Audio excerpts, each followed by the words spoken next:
Bismillahi rahmani rahim, thumma salatu wassalamu ala rasulillahi sallallahu alayhi wasallam. Tunamshukuru Allah subhanahu wa ta'ala kwa neema na baraka zake alizotujalia katika maisha yetu, na tunamwomba Allah subhanahu wa ta'ala azidi kutuongoza katika njia iliyonyoka na kutujalia tuwe miongoni mwa wale ambao wenye kumshukuru yeye vile ambavyo anavyopaswa kushukuriwa katika maisha yetu, ili tuwe miongoni mwa wale watakaofanikiwa hapa duniani na kesho akhera. Allah subhanahu wa ta'ala ameumba dunia hii na akaitengeneza katika sehemu ya maisha ya dunia hii kuwa ni sehemu ya mitihani ya aina mbalimbali, kwa maana ya kwamba huyu mwanadamu tangu anazaliwa mpaka kufa kwake, yeye amezungukwa na mitihani ya aina mbalimbali, ikiwa ni mitihani mikubwa mikubwa, midogo midogo na kiasi katika maisha yake. Kila mmoja unayezungumza naye katika maisha haya duniani, basi utathibitisha hilo, kwamba anakueleza kwamba ana mtihani huu, ana mtihani ule. Kama mtihani wenyewe hautokani naye mwenyewe, itakuwa na familia yake. Kama sio na familia yake, basi itakuwa na watu wanamzunguka. Kama sio na watu wanamzunguka, basi itakuwa kutokana na mali yake ama kutokana na watu wengine. Basi kuna mitihani ya aina tofauti katika maisha haya, kwani hakika ya maisha duniani ni maisha ya mtihani. Na Allah subhanahu wa ta'ala ameyazungumza hayo ndani ya Qur'an, na akasema alladhi khalaqa al-mauta wal hayata liyabluwakum ayyukum ahsanu amala. Allah subhanahu wa ta'ala ameumba umauti na uhai, na kusudio katika kuumba maisha haya duniani, liyabluwakum ayyukum ahsanu amala, ili kutujaribu ni nani miongoni mwetu ambaye atakayetenda matendo mema yaliokuwa bora mbele ya Allah subhanahu wa ta'ala. Na haya Allah subhanahu wa ta'ala ameyaweka wazi ndani ya Qur'an ili tupate kujua ya kwamba mitihani ni sehemu ya maisha yetu hapa duniani. Sehemu nyingine Allah subhanahu wa ta'ala anazungumza ndani ya Qur'an na anasema وَلَنَبْلُوَنَّكُمْ بِشَيْءٍ مِّنَ الْخَوْفِ وَالْجُوعِ وَنَقْصٍ مِّنَ الْأَمْوَالِ وَالْأَنفُسِ وَالثَّمَرَاتِ وَبَشِّرِ الصَّابِرِينَ. وَلَنَبْلُوَنَّكُمْ, Allah anazungumza anasema ya kwamba hapa hamna shaka kabisa, na wala mtu asije akadhani ya kwamba labda anaweza kuepukana na mitihani katika maisha yake. Hamna shaka, bila shaka ya aina yoyote. Wala nabluwannakum, Allah subhanahu wa ta'ala anatutoa shaka juu hili ya kwamba tutajaribiwa katika maisha yetu. Na Allah subhanahu wa ta'ala anasema tutakujaribuni katika kilichokuwa kitu kidogo kabisa, bishai'in min al-khawfi, kutokana na hofu, walju'i, na kutokana na njaa, wa naqsin min al-amwali wal-anfusi wath-thamarat, na kutokana na upungufu wa mali na watu na matunda. Wabashiri sabirin, basi wape habari zilizokuwa njema wale wenye kusubiri. Kwa maana ya kwamba huyu mwanadamu aelewe ya kwamba kuwa na hofu ni miongoni mwa mitihani kutoka kwa Allah subhanahu wa ta'ala. Kuwa na njaa ni miongoni mwa mitihani kutoka kwa Allah subhanahu wa ta'ala. Kuwa na upungufu wa aina yoyote katika maisha yako, ikiwa umepungukiwa mali, ikiwa mali yako imeondoka katika hali moja ama nyingine, ikiwa umepungukiwa katika masuala ya watu ambao wanakuzunguka, ikiwa wamefariki katika hali moja ama nyingine, ama wamekutenga katika hali moja ama nyingine, yote haya ni miongoni mwa mitihani ambayo Allah subhanahu wa ta'ala anamjalia huyu mwanadamu, na mengi mengineyo. Allah anazungumza anasema mwisho, wabashir sabirin, wapatie bishara iliyokuwa njema yule ambaye, ama wapatie habari zilizokuwa njema yule ambaye atakayesubiri katika maisha yake mbele ya Allah subhanahu wa ta'ala. Kwa maana ya kwamba Allah subhanahu wa ta'ala anatuhitajia sisi pindi ambapo mitihani itakapotujia katika maisha yetu ya aina mbalimbali, tuwe jambo la kwanza tuwe tuna subra katika maisha yetu, kwani hakika ya subra ni jambo lilokuwa kubwa katika maisha ya binadamu. Hata tukiangalia wakati wa Mtume sallallahu alaihi wasallam, tunaona ya kwamba Mtume sallallahu alaihi wasallam naye alizungukwa na mitihani na mbalimbali katika maisha yake. Na tunaposoma maisha ya Mtume sallallahu alaihi wasallam, tunaona ya kwamba mitihani ya Mtume sallallahu alaihi wasallam ilikuja katika hali tofauti katika maisha yake, tangu alipokuwa hajaoa Mtume sallallahu alaihi wasallam mpaka alipooa Mtume sallallahu alaihi wasallam, tangu alipozaliwa mpaka kufa kwake Mtume sallallahu alaihi wasallam, alikuwa amezungukwa na mitihani na mbalimbali. Ikiwa kipenzi cha Allah subhanahu wa ta'ala kama Muhammad sallallahu alaihi wasallam naye anazungukwa na mitihani ya aina mbalimbali, je, mimi na wewe tupo katika hali gani? Lazima nasi tutapitia hayo ambayo alikuwa akipitia kipenzi cha Mtume sallallahu alaihi wasallam na mitume yote ya Allah subhanahu wa ta'ala. Hamna alikuja katika hii dunia bila kupewa mtihani na Allah subhanahu wa ta'ala, kwa maana ya kwamba maisha haya duniani ni maisha ya mitihani kuanzia mwanzo mpaka mwisho. Hivyo tusije tukajidanganya ya kwamba kuna njia ya kuepuka hiyo mitihani ambayo Allah subhanahu wa ta'ala ameiweka katika maisha yetu. Na mitihani hii huwa ni mitihani ya level za aina tofauti. Kuna mingine ambayo ni mikubwa zaidi, na kuna mingine ambayo ya katikati, na kuna mingine iliyokuwa ni midogo. Na Allah subhanahu wa ta'ala ametupa silaha katika maisha yetu ambayo tukiwa tunaitumia vizuri, basi bila shaka Allah subhanahu wa ta'ala yeye ndiyo ambaye atakayetusaidia katika hali tofauti. Allah subhanahu wa ta'ala yeye ndiyo ambaye atakayetupa msaada wa aina tofauti. Pindi ambapo tutakapohitaji ulinzi, basi yeye atatupa ulinzi. Pindi ambapo tutakapohitaji msaada ya kwamba Allah subhanahu wa ta'ala atupe nguvu, basi yeye atatupa nguvu. Pindi ambapo tutakapohitaji Allah subhanahu wa ta'ala athibitishe imani zetu katika mtihani huo, basi bila shaka Allah subhanahu wa ta'ala yeye ataziweka imani zetu kuwa thabit ndani ya mioyo yetu. Tumeona katika Qur'an, katika sehemu tofauti, katika visa tofauti, Allah subhanahu wa ta'ala ameeleza jinsi gani ambavyo watu wamepitia mitihani aina mbalimbali iliyokuwa mikubwa na katika maisha yao, na jinsi gani ambavyo Allah subhanahu wa ta'ala alivyowasaidia pindi ambapo walipokuwa wakimuomba Allah subhanahu wa ta'ala. Hivyo dua ni moja katika silaha iliyokuwa kubwa katika maisha ya binadamu. Binadamu huyu anahitajika amuombe Allah subhanahu wa ta'ala pale tu ambapo anapoamka katika maisha yake mpaka atakapolala katika maisha yake, aendelee kumuomba Allah subhanahu wa ta'ala ili Allah subhanahu wa ta'ala aweze kumsaidia katika hali tofauti katika maisha yake, na aweze kumfanya kwa miongoni mwa wale ambao watakaofanikiwa mbele ya Allah subhanahu wa ta'ala. Bila ya msaada kutoka kwa Allah subhanahu wa ta'ala, bila shaka tutakuwa wenye kupata hasara za aina tofauti katika maisha yetu. Bila msaada wa Allah subhanahu wa ta'ala, tutakuwa ambao wenye kupotea katika maisha yetu katika hali tofauti, kwa sababu kuna mitihani mingine ni mitihani ambayo ilikuwa ni mikubwa, hatuwezi kuihimili kwenye maisha yetu. Ni mitihani ambayo itakayotushinda, na hivyo tutakuwa miongoni mwa wale ambao watakaofeli katika maisha yetu, na baada ya hapo tutaangamia ndani ya adhabu za Allah subhanahu wa ta'ala. Mtume sallallahu alayhi wasallam alikuwa akiwafundisha masahaba radhiallahu anhum, na hivyo tunapata mafunzo hayo kupitia kwa Mtume sallallahu alayhi wasallam, jinsi ya sisi kuomba dua za aina mbalimbali katika maisha yetu.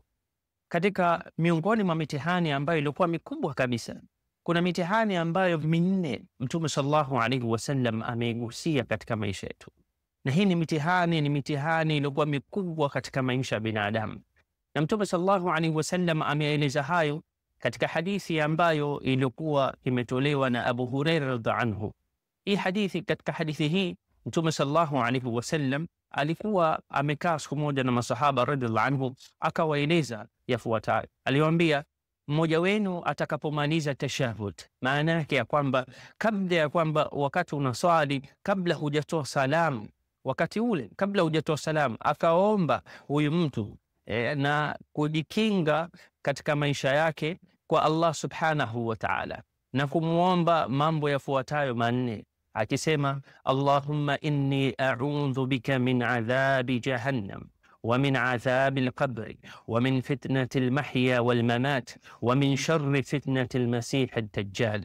Akamuomba Allah subhanahu wa ta'ala, ewe Allah subhanahu wa ta'ala, najikinga kwako na adhabu ya jahannam, na adhabu ya kaburini, na mitihani ya maisha na kifo, na shari ya mitihani ya masihi wa uongo ama masihi ad-dajjal.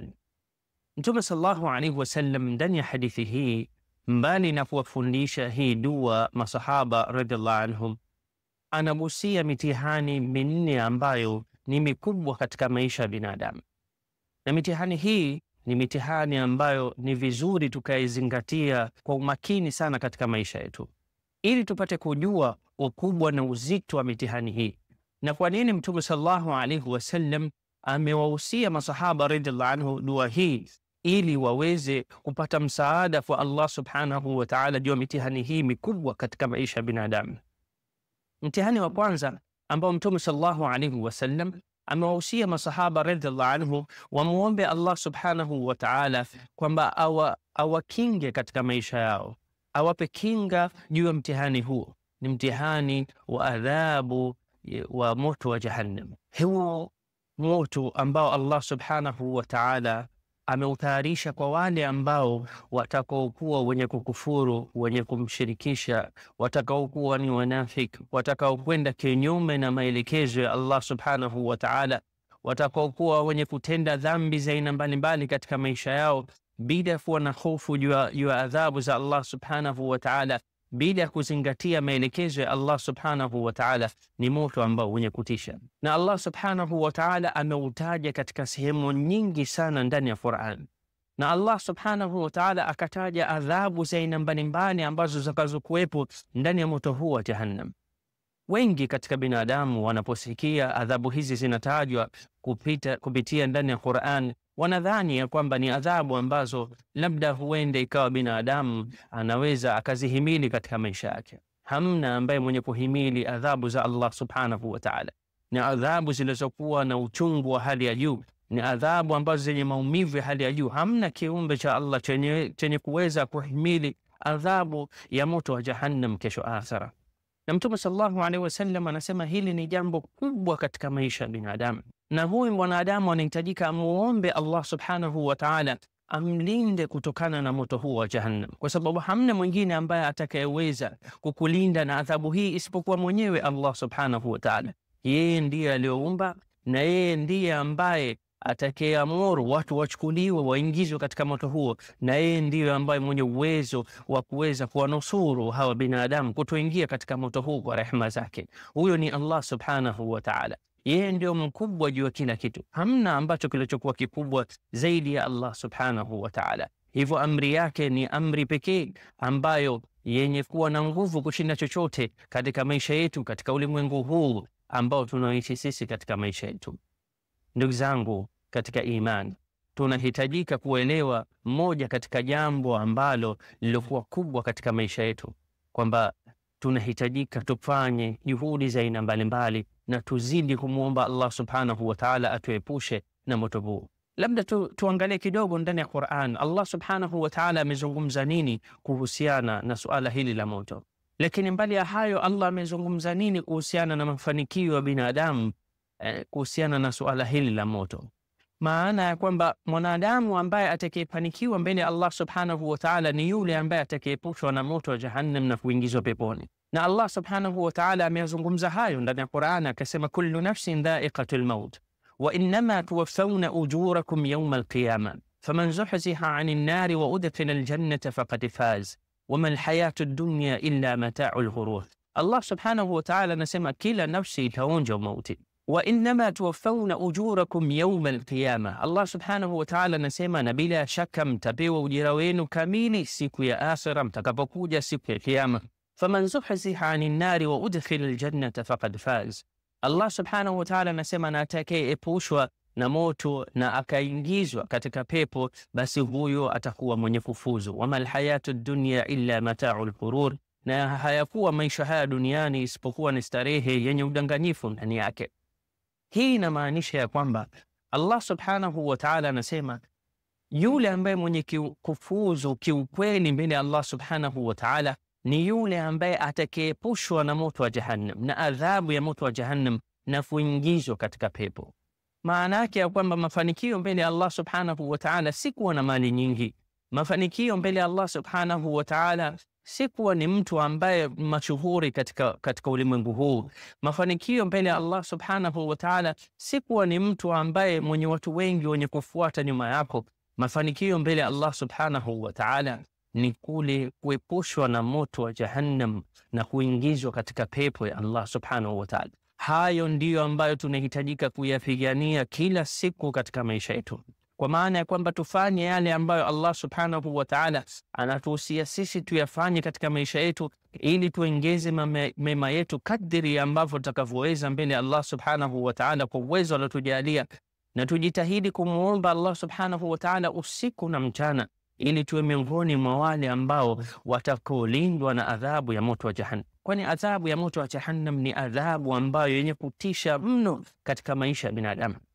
Hebu tuangalie Allah subhanahu wa ta'ala amezungumzia vipi hii adhabu ndani ya Qur'an. Allah subhanahu wa ta'ala anazungumza, anasema falladhina kafaru qutti'at lahum thiyabun min narin yusabbu min fawqi ru'usihim alhamim yusharu bihi ma fi butunihim waljulud. Allah subhanahu wa ta'ala anasema basi waliokufuru watakatiwa nguo za moto na yatamiminwa juu ya vichwa vyao maji yanayochemka. Kwa maji hayo vitayayushwa viliomo matumboni mwao na ngozi zao pia. Kwa maana ya kwamba humo ndani ya moto wa Jahannam watu watapewa nguo za moto, kwa maana ya kwamba kutakuwa kuna adhabu juu ya adhabu. Mbali ya hayo, vinywaji vyao ambavyo watakavyokuwa wamepewa ni vinywaji vilivyokuwa vya moto mno. Pindi ambapo watakavyokuwa wanakunywa vinywaji hivyo, basi bila shaka vitakuwa vinayayusha matumbo yao na ngozi zao, kwa maana ya kwamba kutakuwa kuna adhabu juu ya adhabu.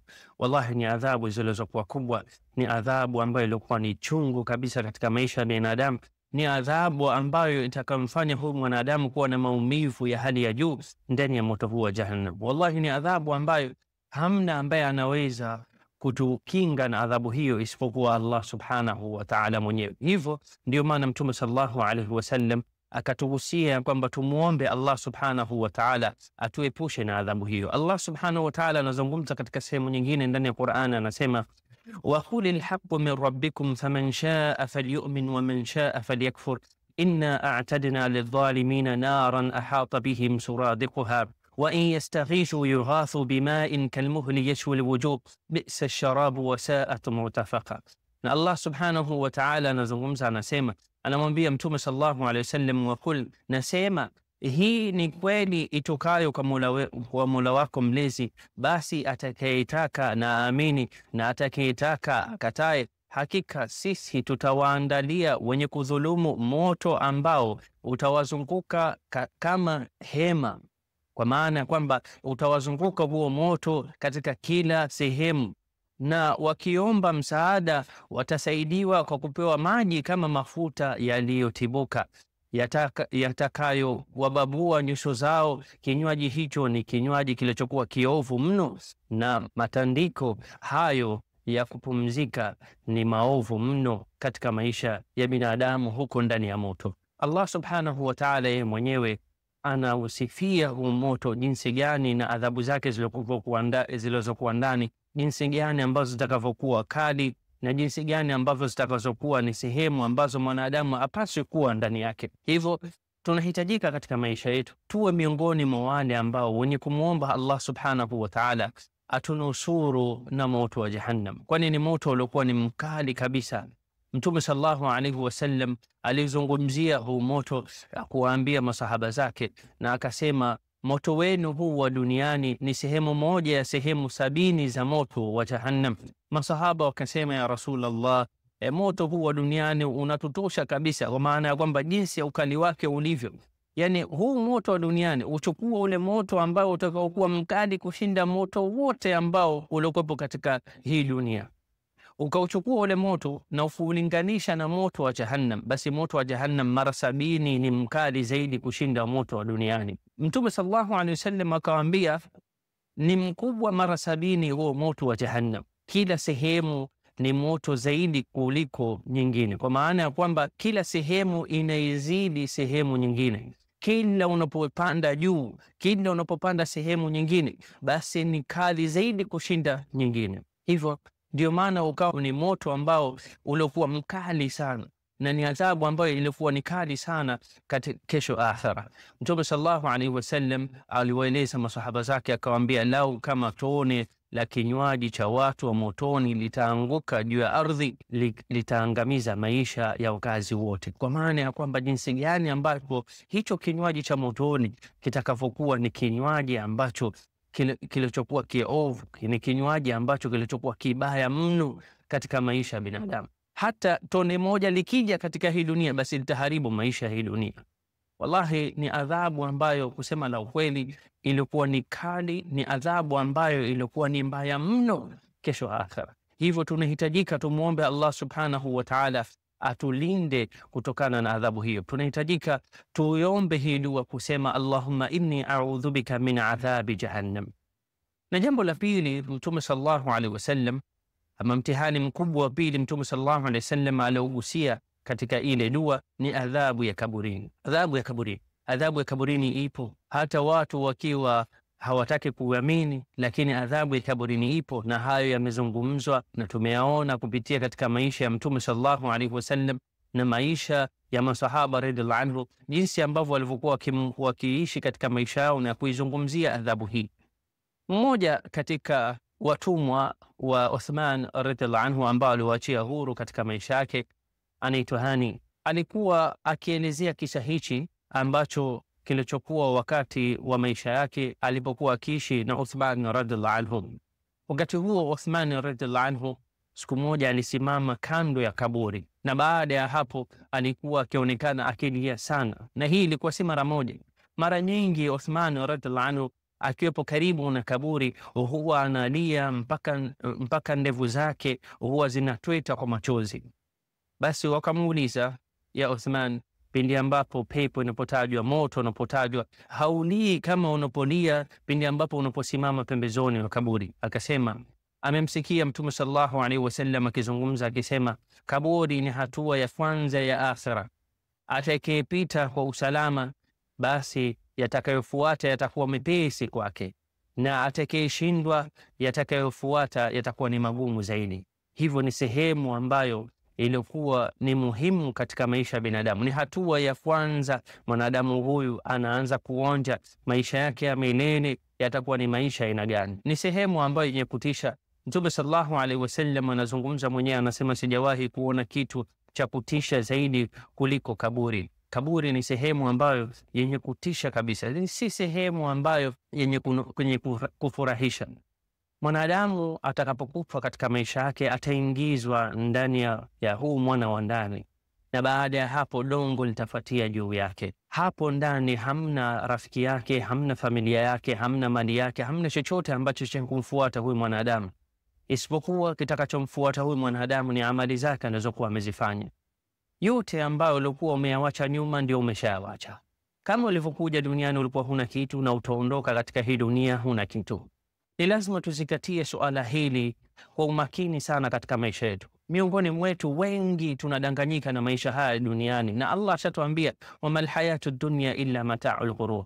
Leo unamkuta huyu mwanadamu anadharau maisha yake yatakayofuata kwa kuyatia thamani haya maisha duniani. Leo unamkuta huyu mwanadamu ana sacrifice kila kitu katika maisha yake, yupo tayari kujitolea maisha yake yote kwa ajili ya maisha duniani, kuyajenga haya maisha usiku na mchana, lakini unamkuta hayuko tayari kutengeneza maisha yake ya kesho akhera ambayo yatakaanza kaburini. Hayo ni maisha ambayo ni ya milele. Hayo ni maisha ambayo ni marefu zaidi kushinda maisha haya duniani. Hayo ni maisha ambayo yanahitaji investment, yanahitaji uwekezaji, kwamba mtu awekeze kama vile anavyowekeza katika maisha haya duniani. Hivyo tunahitajika kuwa makini sana katika maisha yetu, kwani tukiyapuuzia maisha hayo, majuto yetu yatakuwa ni ya muda mrefu sana, na yatakuwa siku nyingine ni ya milele kushinda haya maisha duniani. Maisha duniani ni maisha ya kupita kabisa. Hivyo inamaanisha kwamba tuwe makini katika maisha haya duniani tunapoishi. Tusije tukadanganyika, tukaona ya kwamba tunaishi kama vile tutaishi milele. Tuendelee kuishi na tufanye tunachotaka kufanya kama vile hatutoondoka katika haya maisha. Tuchunge, tujilinde, tusije tukaanguka katika mitego ya shetani, tukawa miongoni mwa wale ambao wenye kufanya mambo ambayo tunamkosea Allah subhanahu wa ta'ala katika hali moja ama nyingine, tukawa miongoni mwa wale ambao wenye kukiuka mipaka ya Allah subhanahu wa ta'ala katika haya maisha. Kwani tutakapokuwa katika hali hiyo, basi bila shaka hamna kitakachotungojea huko tunapoelekea kaburini na kesho akhera isipokuwa adhabu za Allah subhanahu wa ta'ala. Tujitahidi sana katika maisha yetu, tusio miongoni mwa hao ambao watakaoangamia mbele ya Allah subhanahu wa ta'ala. Kila siku ya Mungu tujikumbushe ya kwamba huenda ikawa siku yetu hii ya duniani ni siku ya mwisho kuishi, kwani hakika ya kifo hakina hodi, hakikupigii hodi kila siku. Kifo kinakuja tu ghafla. Leo mmoja wetu anaweza kulala na wala asiamke. Kesho mmoja wetu anaweza akatembea akaanguka tu.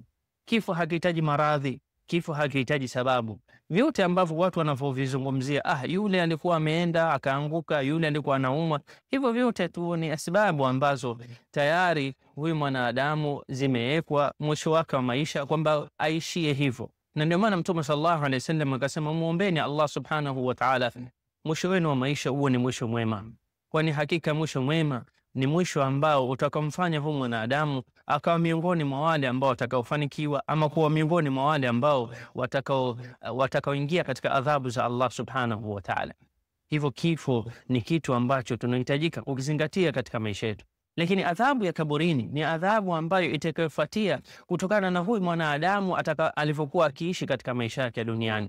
Kama atakuwa ni mwanadamu alikuwa mwema, basi bila shaka huko kaburini, ilo kaburi litakuwa miongoni mwa bustani ya peponi mbele ya Allah subhanahu wa ta'ala. Kama huyu mwanadamu atakuwa ni miongoni mwa watu ambao walikuwa waovu, basi bila shaka kaburini kutakuwa ni sehemu iliyokuwa yenye kiza, ni sehemu iliyokuwa na adhabu za aina mbalimbali kutokana na yale mabaya aliyokuwa akiyafanya katika maisha yake. Hakika maisha kaburini ni maisha yaliyokuwa mazito. Inabidi tujiandae katika maisha yetu. Inabidi tuwepo tayari katika maisha yetu na kujiandaa ili tusiwe na maisha ambaye yalikuwa magumu ndani ya kaburi. Tutengeneze amali zilizokuwa nyingi, zilizokuwa njema mbele ya Allah subhanahu wa ta'ala. Kila tunapokaa tufikirie jinsi gani ambavyo sisi tutaweza kutengeneza maisha yaliyokuwa mabora ya kaburini na kesho akhera. Tusiwaze tu kutengeneza maisha yaliyokuwa mazuri hapa duniani. Haya ni maisha ya kupita. Leo tunapigania na damu zetu na nguvu zetu na akili zetu zote, lakini mwisho wake tunayawacha. Kama tutasahau maisha yetu ya kaburini na kesho akhera, basi huko ndipo ambapo tutakapokuwa tumepata hasara iliyokuwa kubwa kabisa. Na ndio maana Allah akasema, faman zuhziha 'anil nari wa udkhila aljannata faqad faz, yule ambaye atakayeepushwa na adhabu ya motoni na kuingizwa katika pepo, basi huyo atakuwa amefanikiwa mbele ya Allah subhanahu wa ta'ala. Hayo ndio mafanikio yaliokuwa ya kweli mbele ya Allah subhanahu wa ta'ala. Hivyo inabidi tuendelee kumwomba Allah subhanahu wa ta'ala atuepushe na adhabu ya kaburini. Lakini mbali ya hayo, Mtume sallallahu alaihi wasallam, jambo la tatu ambalo aliwahusia masahaba katika ile dua ambayo tuliyoisoma mwanzo, ni kuepushwa na fitna za duniani na fitna za umauti, kwa maana ya kwamba mitihani ya duniani na mitihani ya umauti. Mtume sallallahu alaihi wasallam anawahusia masahaba kwa haya ili na sisi tupate kujifunza juu hayo. Mitihani ya hapa duniani ni mitihani ambayo kama tulivyozungumza yenye uzito wa aina tofauti, na Allah subhanahu wa ta'ala amesema huyu mwanadamu atakuwa ni mwenye kupewa mitihani ya aina mbalimbali. Mfano ndani ya Qur'ani Allah anazungumza, anasema, innama amwalukum wa auladukum fitna wallahu indahu ajrun adhim, hakika ya mali yenu na watoto wenu ni jaribio, ni mtihani katika maisha yenu, na kwa Allah subhanahu wa ta'ala upo ujira uliokuwa mkubwa. Allah subhanahu wa ta'ala anazungumzia hii mitihani huenda ikatokana na mali zetu na familia zetu, kwa maana ya kwamba hata katika vile vitu ambavyo tunavipenda katika maisha yetu pia kuna mitihani ndani yake. Hivyo ni muhimu sana kumwomba Allah subhanahu wa ta'ala atusaidie tusije tukateleza pindi ambapo tunapokuwa tunapewa mitihani hii ya aina mbalimbali. Mtume sallallahu alaihi wasallam aliwahi kuwaeleza masahaba zake moja katika hadithi za Mtume sallallahu alaihi wasallam aliposema, mitihani ya mtu ni katika familia yake na mali yake na watoto wake na jirani yake, na wamefuatiwa kafara kwa sala, ama amefuatiwa hayo kwa kafara zake kwa sala na sadaka na kufanya wema. Kwa maana ya kwamba pindi ambapo huyu mwanadamu anaposwali, kutoa sadaka na kufanya mema, basi bila shaka itamsaidia kulipokuwa kukubwa mbele Allah subhanahu wa ta'ala. Ni vizuri sana katika maisha yetu kumwomba Allah subhanahu wa ta'ala atusaidie tuwe miongoni mwa wale ambao wenye kufanya mema mbele yake kwa ajili yake, na kuwa miongoni mwa wale ambao watakaoweza kupita na kufaulu katika mitihani hii ya duniani. Lakini mbali ya hayo, kifo pia nacho chenyewe kina mtihani, kwa maana ya kwamba uchungu wa kifo, ugumu wa kuondoka kwa roho na kuulizwa kwa malaika wawili Munkar na Nakir pindi ambapo watakapokuja katika maisha ya binadamu, nayo ni mitihani iliyokuwa mikubwa katika maisha ya binadamu. Si uhai tu, bali hata katika kifo cha huyu mwanadamu kuna mtihani. Na wakati ule ambapo roho ya binadamu inakaribia kutoka, ndipo ambapo shetani anapozidisha nguvu zake katika hali ya juu kabisa, ili kuhakikisha kwamba huyu mwanadamu kauli yake ya mwisho sio ashhadu an la ilaha illa Allah wa ashhadu anna Muhammadar rasulullah. Hiyo sio kauli yake ya mwisho. Ahakikishe ya kwamba anakufa bila kushuhudia, kwani atakapohakikisha hilo atajua kwamba, ataelewa kwamba hakika yatakayofuatia baada ya hapo katika maisha ya huyu mwanadamu yatakuwa ni mambo ambayo yalikuwa si mazuri. Mtume sallallahu alayhi wasallam amehusia ya kwamba sisi tumuombe Allah subhanahu wa ta'ala tujalie kuwa na mwisho mwema. Tumuombe Allah subhanahu wa ta'ala ajalie kauli yetu ya mwisho iwe la ilaha illa Allah, kwamba hapana anayepaswa kuabudiwa kwa haki isipokuwa Allah subhanahu wa ta'ala. Hivyo ni muhimu sana katika maisha ya mwanadamu kuisha mwisho wake uwe mwisho uliokuwa mwema, kwani hakika ya mwisho mwema ni jambo ambalo litakalopelekea huyu mwanadamu kupatiwa na mwanzo uliokuwa mwema hapo kaburini na kesho akhera. Na mbali ya hayo, mtihani wa mwisho ambao Mtume sallallahu alaihi wasallam aliogusia uliokuwa mkubwa katika maisha ya binadamu ni mtihani wa kujiwa na masihi wa uongo ama Masihu Dajjal. Kila mmoja anasikia habari kuhusiana na suala la Masihu Dajjal. Masihu Dajjal ni yule ambaye atakayekuja na kujiita yeye kuwa ni Mungu, na atawadanganya wengi katika binadamu hapa duniani na kuwapotoa wengi katika maisha ya binadamu hapa duniani. Mtume sallallahu alaihi wasallam anamzungumzia katika hadithi tofauti.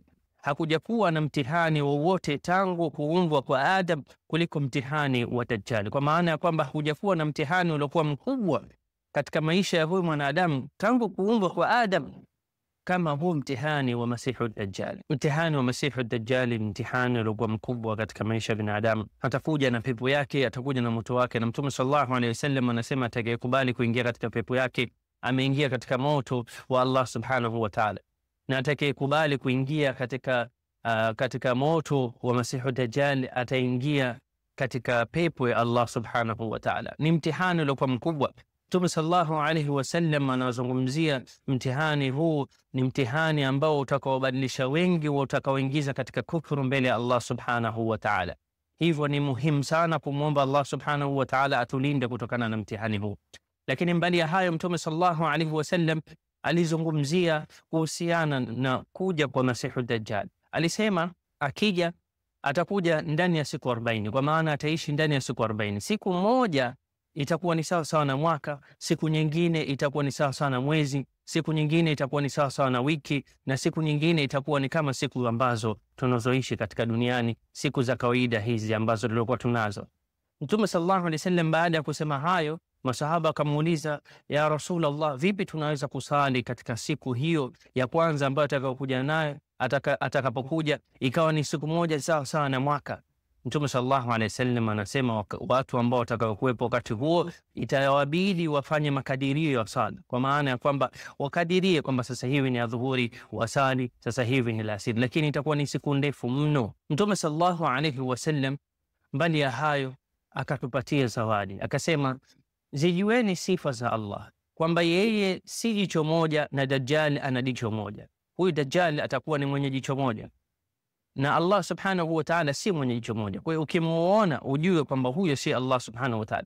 Mbali ya uchawi ambao atakaokuja nayo, mbali ya mambo ya udanganyifu aina mbalimbali atakayokuja nayo, tuelewe kwamba huyo sio Mungu, bali ni mtihani tu ambao Allah amewapatia wanadamu katika maisha yao kuangalia ni nani ambaye mwenye imani iliyokuwa thabit na atakayepita katika mtihani huo, ni nani ambaye atakayeteleza katika mtihani huo. Na mbali ya hayo, kuna hadithi tofauti ambazo zenye kueleza kuhusiana na suratul Kahf kuwa ni miongoni mwa sura ambazo zitakazompa kinga huyu mwanadamu kuhusiana na mtihani huu wa Masihu Dajjal. Mtume sallallahu alaihi wasallam anazungumza umuhimu wa kusoma suratul Kahf pale ambapo aliposema yoyote atakayehifadhi aya 10 za mwanzo za suratul Kahf atalindwa kutokana na Dajjal. Ama katika sehemu nyingine akasema yeyote anayesoma aya za mwanzo za suratul Kahf atalindwa kutokana na mtihani wa Dajjal. Kwa maana ya kwamba aya hizi 10 ambazo mwanadamu atakayekuwa anasoma kila Ijumaa na mwanadamu atakayekuwa anazihifadhi katika maisha yake kutoka katika suratul Kahf za mwanzo zitakuwa ni sababu ya yeye kupata kinga kutokana na mtihani huu wa Masihu Dajjal. Hivyo tujitahidi sana katika maisha yetu kuzisoma, kuzihifadhi, kuhifadhisha vizazi vyetu na kuwapatia vizazi vyetu habari kuhusiana na mtihani huu wa Masihu Dajjal ili wapate kujikinga mbele ya Allah subhanahu wa ta'ala na kumuomba Allah subhanahu wa ta'ala usiku na mchana waweze kupata kinga kutoka kwa Allah subhanahu wa ta'ala kutokana na mitihani hii mbalimbali. Hii ni mitihani ambayo ni mikubwa katika maisha ya binadamu Ndio maana kabla hatujamaliza sala yetu kwa kutoa salam, basi tuombe dua hii: Allahumma inni a'udhu bika min adhabi jahannam wa min adhabi al-qabri wa min fitnati al-mahya wal-mamat wa min sharri fitnati al-masih ad-dajjal. Nakumbuka ya kwamba kila mtihani katika dunia ni wa muda na ulinzi wa Allah subhanahu wa ta'ala ni wa milele.